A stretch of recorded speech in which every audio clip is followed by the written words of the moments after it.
Hey, welcome to another episode of the Fit Growth Machine podcast. I'm Brian Roisentul, your host, and today I have Nathan Bair. He's an Amazon best-selling author and managed to be successfully funded on Kickstarter. Before talking to him, let me tell you that this episode is brought to you by BSR Digital. At BSR Digital, we help e-commerce brands that want to scale their business to the next level through Facebook, Instagram, and Google Ads. Yes, even after the iOS 13 update. Now more than ever, we understand that it's really important to level up the marketing and design a solid strategy, as what used to work doesn't anymore. So if your e-commerce brand lacks a solid plan and professional team to increase sales, we can help the same way we helped more than 1,000 brands like yours for over a decade. To learn more, you can visit us at at bsrdigital.com, and you can email us at hello@bsrdigital.com. Now, as promised, I have Nathan here with me. Hey, thanks for being on the show. Hey, Brian, thanks for having me on. Yeah, my pleasure. So why don't you start by telling the audience more about your story and your background? So I got into e-commerce, so a really back alleyway. I actually started as a biologist and a teacher and a bike rider. So I didn't become a teacher, so I decided I needed my MBA after working in a lab because I'm very right and left brain, and when you work in a lab, it is very analytical, cut and dry. Yeah. And I said this is not for me, and I got into grad school and I started. I actually made my own e-commerce course as a grad student and really got to test out all my theories, and then ended up working for a large game selling company. So arcade games like pinball machines and pool tables.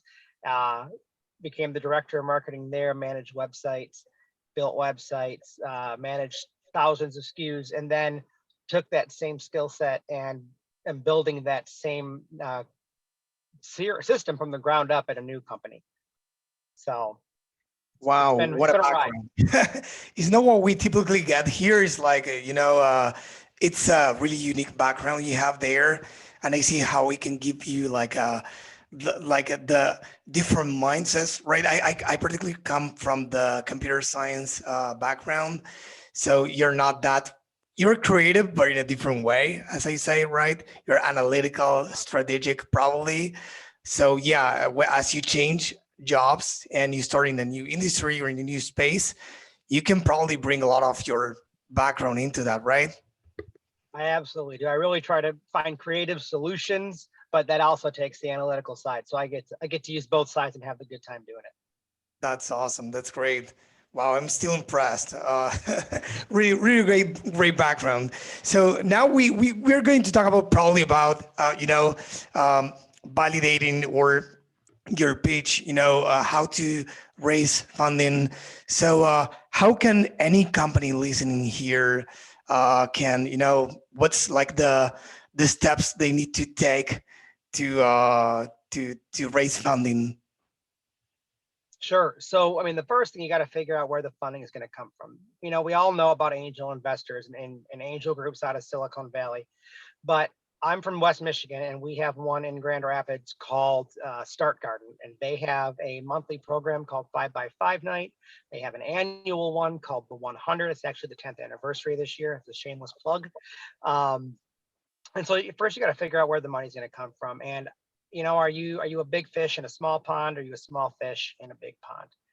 And I'm not going for angel investors out of Silicon Valley, but I really liked knowing that I had this smaller local community one that I could go to.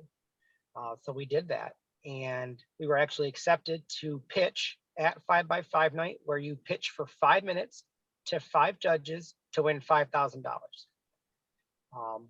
Before, actually, I don't think I told you this, when we talked a few weeks ago, I hadn't done the pitch yet. We did not get the funding, but I learned a lot of lessons through that experience, and actually we were accepted into the next stage of the 100. So that's going to be a ride in a couple months. That's great. So I like what you said about the small or big pond, to fish. What are the pros and cons to doing that? I mean, I guess it must be really hard to pitch your company under probably what do you say? It was like 5 minutes. It was 5 minutes, and I'm not a nervous speaker when I mean I talk fast in general, but I had practiced this pitch 100 times, and I think that practicing your pitch is really important. And I had it down to about 4 minutes and 45 seconds. And when I watched the recording from that night, I had shaved 1 minute off of my time. So I clearly was talking very, very quickly. Yeah. So yeah, but I mean, I got all my words in, and there were just enough notes on my slides. And that's something nice to talk about. This program, you're allowed to have 5 slides. And they made it really broad. They wanted to know how your product's going to help, like what's its value to the public, what are you going to do with the money, why are you the right person for this pitch, and to run this company, why should we give you money. And I did a really good job with most of that, but I didn't think they'd want to know as much of the numbers as like a bigger funding VC would. So I didn't put those in. And I now, looking back, it was really nice. They give you feedback when you're all done. So before they announce the winner, we're all sitting there waiting, and they say, your pitch is really good. You did this right. I would have said this. So I should have mentioned a little bit more of just how much our cookie mix cost, for example, and then how much our margins were and how I was going to tweak those to get the max margin out of it at the end of the day. So why don't you quickly walk us, me and the listeners, through the process on what do you say? I mean, I guess that, the clock is ticking. Where do you start? What do you think that will be like something that will be really, really relevant to the judges and get their attention and make your company and your pitch stand out from the rest? So where do you start? So my brother and I, Christopher, he and I were working on this, and I told him I want to hit 3 things. I want to make sure it's culturally relevant to the people that I'm talking to. So you have to have a general idea of who your audience is going to be.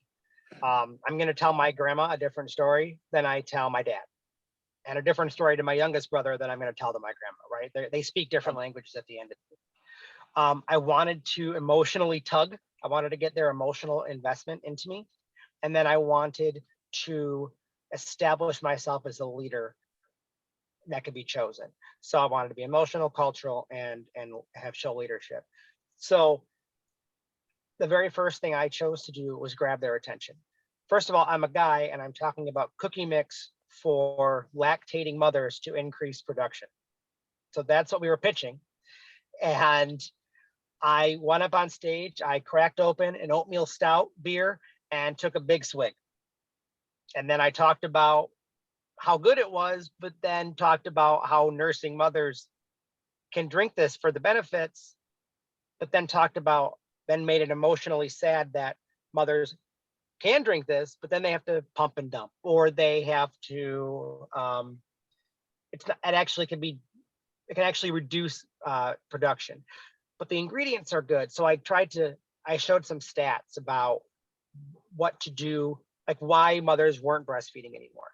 And then from there, after getting them saddened by this lack of feeding by mothers, then I was like, here's how we solve that problem. So I got them hooked by doing something weird. And then I made it personally relevant by telling a story about myself using these facts that were sad, and then told them how I was going to solve their problem. And then I hit them hard with why I and my brother were going to be the right guys to do this. And then told them how I was going to spend the money. And my slides were clean. They didn't have a lot of words because I want them listening to me. I know what I'm saying. So the slides are supplemental at best. What's the difference between doing something like this and doing something like Kickstarter? Oh, goodness. So you still want to know who your audience is, right? So this is for cookie mix for lactating mothers. My Kickstarter was for a card game that was a play on words card game. And so I'm hitting lactating mothers in one, and I'm hitting people between the ages of 16 and 40 with the other one. So I was younger when I did my Kickstarter campaign, and I didn't have any money to put towards the video. And if you watch it, and I'm not asking you to, but if you do watch it, it is me talking in my office at the time. And then I used PowerPoint to make a video of how to play the game by like having cards move on top of each other. But my goal there was the same. It was to talk about the benefits of the product, say why it's fun, and give them a quick rundown of here's how to play. So, I mean, I think at the end of the day, what you're really trying to do is get their emotional buy-in, because that's what makes a sale, right? So get them hooked with how you're solving their problem. So, I mean, there you need to probably not convince 5 people, but how many? I don't know. Did you convince on Kickstarter more or less? For my pitch, so we came in a very close second. The girl who won had a cool product.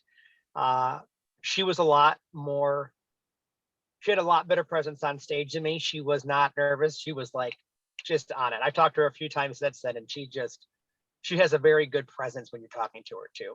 So I can see how that works. So the more you practice, the more comfortable you feel. You know, I don't know if you have to have a glass of wine before you go on stage. I'm not saying that's what I did, but something to take the edge off.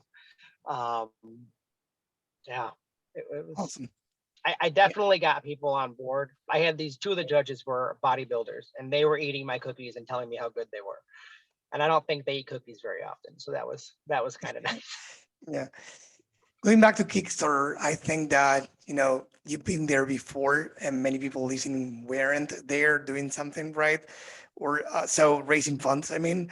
So is there any learnings that you have or any mistakes you made that you think that they can leverage so they avoid making them?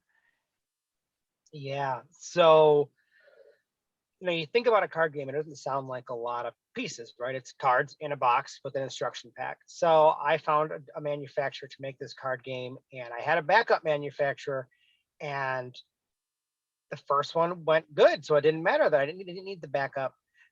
The sample that was sent to me was the right size. When I ordered them all, they came and they were a half an inch, the box was a half an inch taller.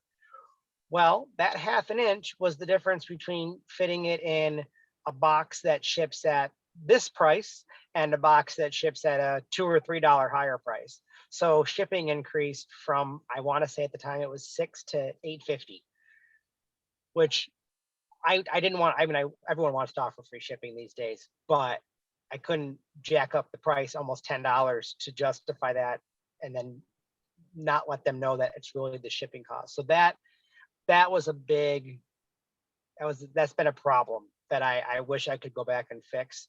And you're talking to someone from a different country that their first language isn't yours and it's via email only. It can be really hard. You're trying your best, they're trying their best, and you're looking at proofs and you're reading your quotes, and somewhere the wires got crossed. So it was a real big bummer. I have quite a few boxes of these extra large card games, but that would be a big one. The next is taking advantage of that the subscriber list. So at the time, I was really scared of email marketing. I was not very good at it. In fact, at the job I had around the same time, I was tasked with starting our email marketing campaigns, and I hated it. Like every month for our newsletter, I dreaded making them up. And then a year later, I finally I'm not getting what I need. So I read everything and I was like, why am I making these so complicated? MailChimp has these templates, but they don't look good. They don't look great. And then I saw somebody using images. You kind of, when you're in your email and you long hold, you can see that it's an image. So I ended up making templates, and I can just piece them together in any order so that it flows. And now they can look like anything. And I'm not trying to put a picture in a square box with a caption and a button. I have a whole picture to work with now. And that I think kind of set me free to make an email however I wanted.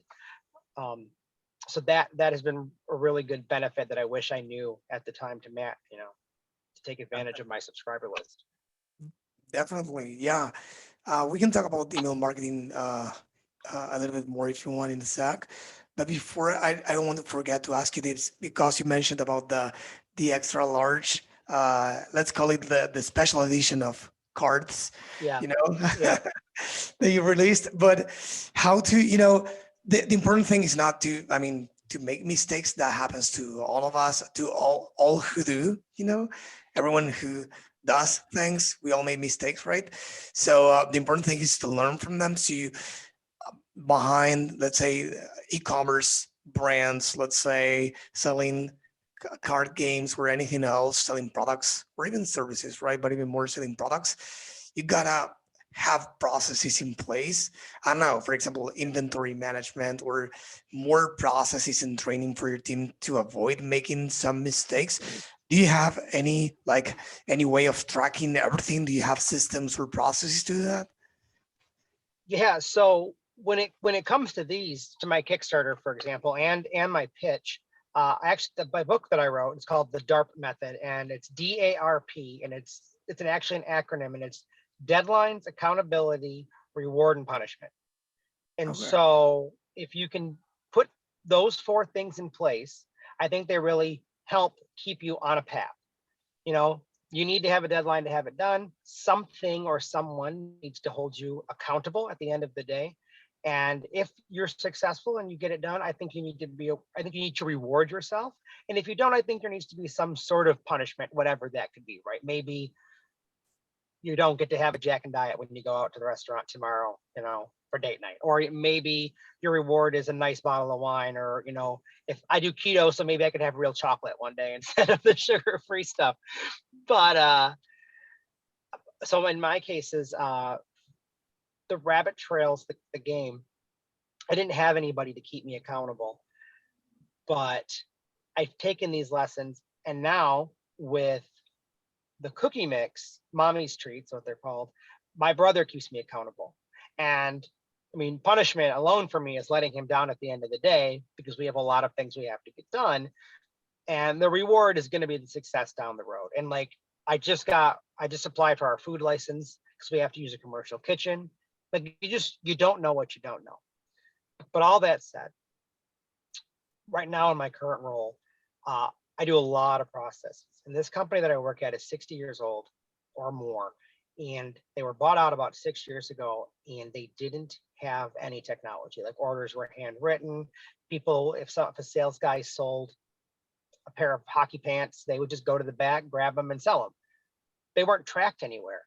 So me coming in to make an e-commerce website where we're going to sell these pants, I have to know that we have 5 large black pants in stock, and if we don't, there's got to be I need to know. So it was creating a process that worked within the foundations of our inventory management software that we ended up using, making sure everyone knew how to use it, and then making sure that they used it, right? So at the end of the day, they needed to have that buy-in and realize the reason that we had to do it. Like, if I just tell you you have to start brushing your teeth at lunchtime, but I don't tell you why, you're not going to do it, because you do it at night and morning and day, or morning and night. So that's a really simple process comparatively, but there was a bigger process. So we make trophies where I work, and we had to put them in the system. The people have to make them, and then they have to get the people in the front in our retail area, they have to call the customer. And I originally made this process and it worked, but I didn't account for everybody in the middle. And so the guys who make the trophies were like, well, we need to know this, this, this. And I was like, oh, okay. So back to the drawing board. And then I was talking to accounting, and they said, oh, well, this doesn't work in the system. It doesn't account for this, this, and this. I'm like, this is really working really good until all the other, people, all the other departments got their Yeah, fingers in it. So we went through it. We got it. I went back to the drawing board, and because again, you don't know what you don't know, so you need to talk to everybody and get their understanding and their side of it. And now it's a streamlined system. The questions are known. Now the system just prompts you to answer them. It's almost foolproof. I mean, there's always some way someone can do something wrong, but it is, at the end of the day, it works really well. And I think it's just getting all that information from everybody in the chain. No weak links. You mentioned a Sorry, that was few. kind of rambling. No, it's okay. You mentioned a few important, I mean, many, but a few important things that I want to go deeper if you want. It's like one, having processes. By now, everyone knows, but many people don't implement them or create them in the first place, right? And the second one is to probably make like everyone involved, like the stakeholders aware of that or involved in the creation process as well, Yeah, right? Maybe because everyone needs to, which is the third one. Needs to like to to to embrace the new process, to execute, according to the new process, and not just, as you said, to 100%. say, hey, you need to do this new thing right now because everyone hates, I think, doing a new task, right? So if you add something to their day-to-day job just because, and they don't see a Yeah. benefit, so it's what's your take on that? Oh, I mean, that's 100% correct. You need to have the stakeholder buy-in, and you need to give them the reason that you're doing it. And people don't like change. I mean, most people at the end of the day, if you ask them, they just don't rock their boat.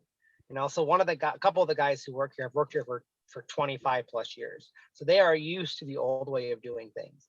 So they really had to be shown how the old way was negatively affecting the way things needed to run. And it's been really good. I was worried with a couple of them, but I mean, if anyone has questions, they come to me. So I think that's another thing. If you're the one making these changes, you need to have an open door policy, and you need to be approachable. And you can't get mad or flustered if they aren't getting it right away, or if they're doing it wrong, because at the end of the day, you're rocking their boat, and they are really trying to make you happy by doing this new thing. So, I mean, as much as it's important to get their buy-in, I think you have to have this proper state of being also, right? Calm, understanding, and helpful. Yeah, of course, processes are always important, but even now, even more now, I mean, nowadays, I think that everything is moving so fast, recession, inflation, supply chain issues, COVID is over, and we thought that everything was going to be over with it, but no, it's not. Many new problems. It's a new era of, you know, uh, businesses needing to adjust and adapt to the new rules. And if you don't have the right processes, you cannot track, you cannot measure how you're doing, and you cannot adapt. So I was talking earlier to another business. I think it was the marketing director of an e-commerce brand, and they were saying how they are shifting their business model from selling their products to a subscription-based model, right? And for that, they need to adapt fast. As you said, you need to have new systems in place. They are setting up the affiliate systems or programs, and they were having issues with the tags in their own platform or backend. And so it was like a mess because everything, when you take a look at the business you open the website and on the front end, everything looks neat and it looks nice. But then there's a lot of things, way more than that, for a business. Oh yeah, And it's really important to have them dialed in. for sure. Are there any books that you have been inspired by to, you know, to be, I don't know, for different things we covered, mainly, I don't know if for uh, pitching, business ideas or businesses to raise funding, or for designing processes and holding people accountable or leading teams, or something else. It could be. No, so when it comes to those last few things, teams and processes, I think it wasn't a book for those that inspired me or kind of taught me, but as I mentioned, my undergrad was in biology and teaching. And I really think that learning how to teach helped me learn how to share a process and how to create a process that could be followed. Because when you're teaching, I was teaching biology, so I'm teaching the process of cellular division, right? It's a process. It starts here and it goes through till we have two new cells. And it also taught me how to teach to make processes that address everybody's way of learning and doing. So some people are hands-on, some people are auditory, some people are visual. So, I might make a how-to video, but I might make a how-to written out so that each of those learners get to do it. And at the end of the day, everybody gets that, and they get a hands-on training for how to do the thing. So they get a walkthrough of doing it in our and our inventory management system. But as far as books that have inspired me in general, I know it sounds totally cliche, but I mean, I think we all kind of started off with 4-hour work week. That's a big one. But I mean, I go back to that just to be inspired as to why I kind of started down this path in the first place. You know, the goal is freedom, and doing it my way. So I really like that. But Pop Marketing is a really nice book for just ideas on how to do marketing a little differently. So Pop Marketing is good. We'll add that to the show notes. That's awesome. Yeah, for our work week, I I really like the book, and I always remember. I think it was the fisherman's story. You know, the fisherman living in Mexico. You know, working like part Oh time yeah. until noon. And it's like, why should I work like until the end of the day? It's like, oh, because that way you're going to be a millionaire. I don't want to spoil it for anyone who didn't read it, but it's a Right, great right. story, a great reminder, at least for me, on it's not always the end goal is not always to make more, to do what, and to enjoy life. When it's like, when am I going to start enjoying life? Why can't I? Probably I'm not there yet, working 4 hours a week, but I get the message, right? uh, Yeah. yeah. Is there, I don't know, are there any mentors you might have had, or former bosses, or anyone that has, I don't know, um, yeah, anyone you can remember now that was really relevant for your career? Yeah. So I've had the great fortune of having some very wonderful bosses. But I'll do a shout out for Eric Wildy. He's an owner at Game Room Guys, and he's he he's a nice guy. He's a patient guy, but he's a really good leader. And he and his dad started this company. His dad started the company, but he's forward thinking at all times, and he's great at delegating tasks. So I think it's really important for leaders to be able to delegate and show that you trust the people you're delegating to.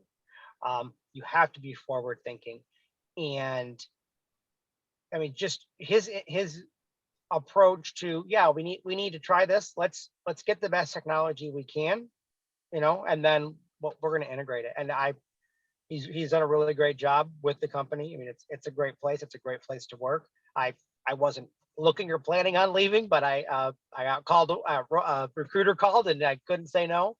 So he was a really great boss to work for. In fact, I still work for him a little bit on the side, doing some stuff occasionally. So That's awesome. I wanted to thank you for taking the time to record the interview. You shared a lot of value, and I really appreciate that. Of course, for you guys listening or watching the video, you can go to the show notes and grab any resource mentioned here. The DARP method, which is your book, right? yep. You can go and follow people mentioned, or even check out the websites that are there. And anything else you can mention? I mean, where can people go to learn more about you and the company? So if it's mommy's treats, it's mommy's mommys dash treats plural.com.